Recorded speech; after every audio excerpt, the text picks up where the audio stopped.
And now we're behind the scenes of the VegTrug here at Dodds and Eder for the strawberries. Look, they're so cute. They haven't bloomed yet, but they will. And don't pick the flower because the flower actually becomes the berry. I'm thinking strawberry shortcake. It could be so yummy. All right, stay tuned for more behind the scenes, that's right, of our VegTrug here at Dodds and Eder.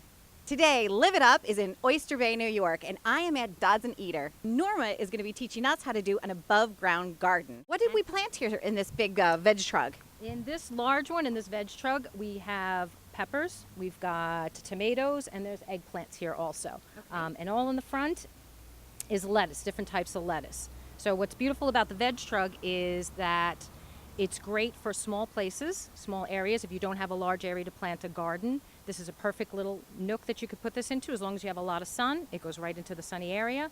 It's great because you don't have to bend down, you don't have to kneel, it's all above. You're standing it's right at your waist level. It's very easy and carefree for a person who doesn't want to have a huge garden. As you can see, we're getting a lot of fruit out of all of these plants. They're doing Beautiful. very well. Now, the reason that it's doing beautiful, I guess, is because you're a caretaker, so you obviously have to water them, you have to give them TLC, but also the soil and compost is important. How did you start out when it was just an empty vessel?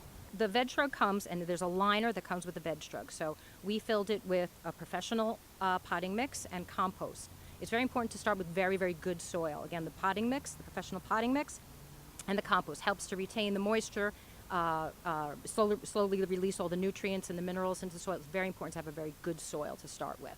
Now, the plantings you were explaining to me are all annuals. Now, so they don't come back year after year after year. But could you retain the soil so that after this vegetable garden is done this year, could you use the soil over again?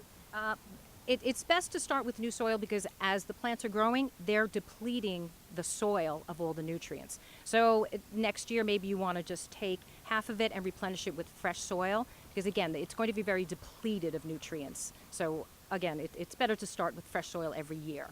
Okay. Very good to know. What other tips of the trade? How do you know when to pick a tomato? And do you twist it off? Obviously these aren't red yet, so you can't pick them yet. Right. The tomatoes will just naturally come off once they're red. You'll see they're the nice size. These are not very large tomatoes. It's about a smaller size, but you can see just about when it's nice and ripe. You don't want it to overripe on the vine, or else it'll get too mushy. Same with the peppers and the eggplant. You'll see that they'll be a nice size and ready to pick. And you could just slowly twist them off the vine. Or you can take a little clipper and gently pick them off, not to disturb them. Now, what got you involved in gardening? When did you start planting? Oh my God, my dad was a caretaker on an estate up in Sands Point for years, and I spent every summer with him, planting and mowing grass and driving a tractor. Yeah. Oh, that's fantastic. And as an adult, that's what you became, a visual designer and an expert gardener. Yes, that's me. Okay, very cool. And what did you put in this VegTrug? This one's a little slightly smaller, right? Like 2/3 the size, I guess? Yeah, it's about a third compared to that one. This, I did all herbs in here. Oh, okay. So this is a small herb garden. So we've got parsley and basil and oregano and sage. Again, these are all taken off. We planted these early in May, so this is what it's looking like now. It's just ready to pick. And as we cook around here, everybody just picks a little bit. That's what I was going to ask you. Okay, so what's what? What is this one that? This is cilantro. Okay. That's cilantro. And that's you don't eat the flowers, but you eat this piece, and You're that can make eating all the guacamole, leaves. right? You can add the cilantro to the guacamole, sure. There's oregano here, obviously, for all the Italian cooking, the basil and the parsley. This is curly parsley, more for ornamentation, decorating. You don't really cook too much with the curly parsley. There's chives back there. There's thyme. What is this? This looks like lamb's ear, but it's not. What is that? Sage. Okay. It's sage. So doesn't it look a little bit like lamb? very much. Very much. The texture and the color of the leaf. Absolutely. The same very family. good. Thank you. Thanks. Okay, and basil, same thing. You could just cut this up and right off chipero and stick it into something. Exactly. What's going on here actually with my cilantro is not really good. You really don't want to let the herbs go to flower. Okay. They're starting to seed. So what do? You just just pick them back. Yeah. We just need to pinch them back. Okay. And it'll force this side of the core of the plant to fill up a little bit and give you more of the leaf. That's what you're actually using to cook with. Great. And suggestions on spacing, because I see that you have everything kind of spaced correctly. How do you know what does better where? I put most of the thyme and the oregano are trailers, so they're going over the edge. My basil, parsley, cilantro, they're thickening. So I put them in the center just to get that big thickness here. There's I a have lemon ladybug, balm. Norma. Look, there's a ladybug. That brings good luck. That's good luck. And it eats the aphids. They eat all the bad bugs, which is Okay. good.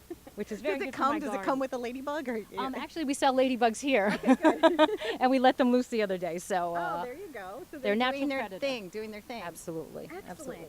And same thing here. Like you can just pick this right off and eat it. This is lettuce. Again, we put all the larger plants in the center because the trug tapers down, so all the deep roots are going into the center, and it's a little more shallow on the edges.